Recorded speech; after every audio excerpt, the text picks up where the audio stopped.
On this episode, I'm going to be showing you how to fix those big cutout mistakes on your flooring, whether it be a cutout that you didn't like. In this case, this was the gap that was left over when I took out the door jamb, and I want to fix this. So stay tuned.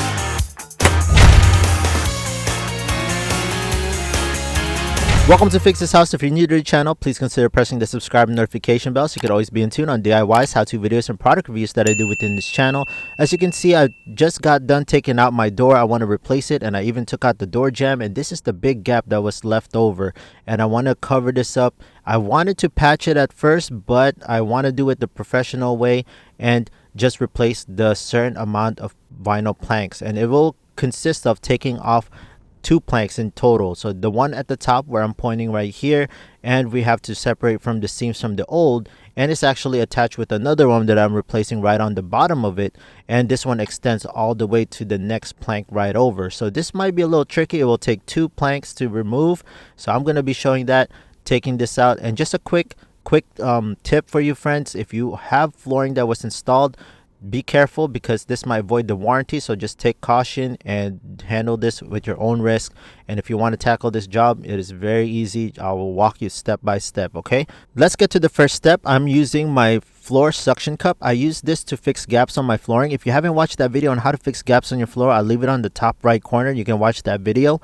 But I use this suction cup and a mallet so I can separate this 2 type of flooring. Now be warned, when you take this off and separate it from this click and lock system, that click and lock system will break, no doubt, and it will pretty much be useless. But I'm going to show you how to fix that. You can use a grinding tool or a cutting tool, but I'm just using my regular utility knife and my suction cup and raising. You notice how I put a little bit of pressure up, pulling up while I'm scoring this.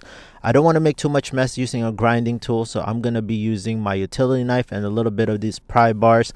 This is the pry bar I use to remove baseboards as well, and I use it in combination with a little bit of lifting with my suction cup. I will be able to lift that flooring and be able to get my pry bar right underneath that seam, and this will eventually help me pry up this flooring, just like what you see here. It makes it super easy, less cleanup, and a very clean, smooth way to do it, in my honest opinion. I'm going to tackle out the other piece now. We're only going to be removing 2 pieces on this project. This is vinyl plank flooring, so it's very flexible. That's why I'm bending it like this. Right when you bend it, don't reuse it. I don't recommend you reusing it if you do end up bending it. Here are the 2 gaps. That's what's left over, and you want to take as minimal amount of material as possible. If you want, we can remove that extra little piece sticking out, but it's totally up to you. In this case, I'm just removing 2 planks, and I'm making sure that I clean up every single spot area here and taking out any excess material, including this nail that was in the way. These are the time that you fully prep, take off all the excess, take out all the broken click and lock system. Just because one side is broken, it is still doable.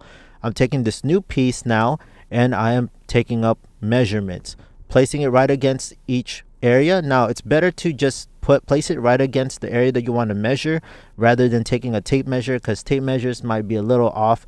Just put the material over and just mark it in place. I'm using my square, my straight edges, and figuring out how much I need to cut out. Depending on your situation, just use both of those tools that I mentioned. It'll go perfectly well.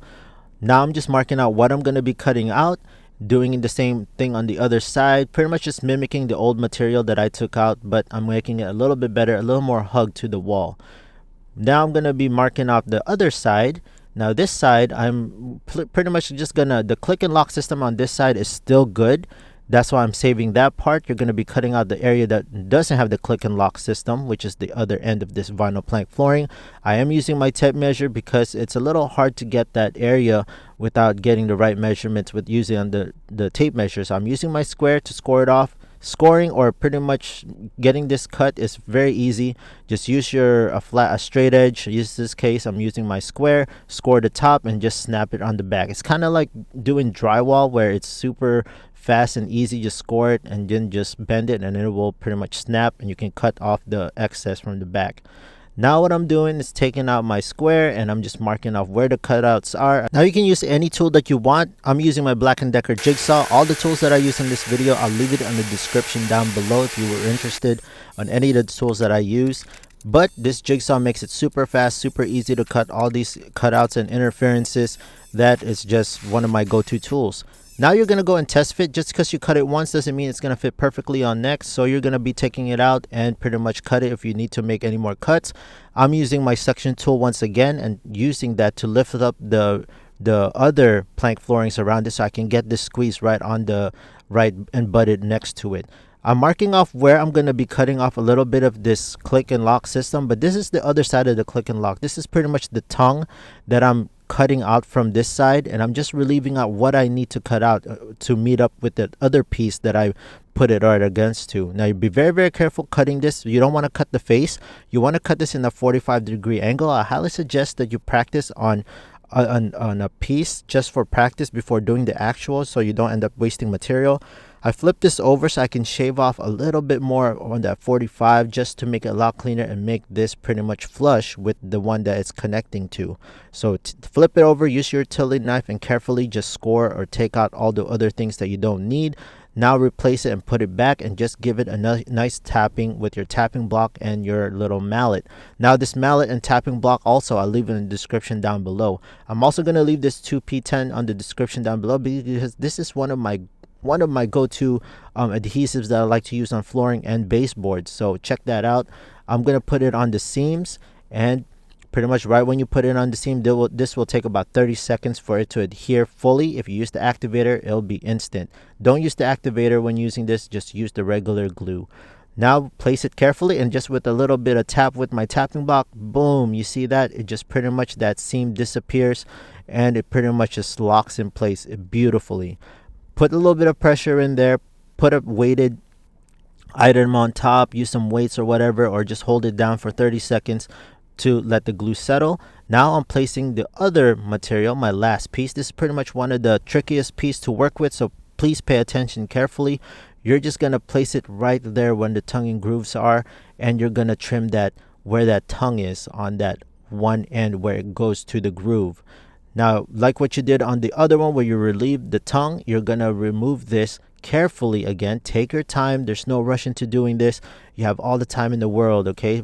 Especially when you're doing flooring, you want to make it as nice and beautiful as possible because it's very hard to fix the mistakes that you did. Flip it over and shave off the excess. And this might take some test fit method where you put it doesn't fit, relieve a little bit more, take your time, and you'll see that later on where I have to relieve. Just because I relieved it here doesn't mean it's 100% proof. You have to take it off once in a while to make it. Like in this side, this one has a little bit of raised edge onto it on that tongue. I will have to remove it. You can see how much excess there is still on this one. So just with your utility knife or your blade, just carefully, I highly suggest you use the cover resistant gloves and just graze and shave off that area. It's kind of, therapeutic doing this, and it's really fun to do in my honest opinion.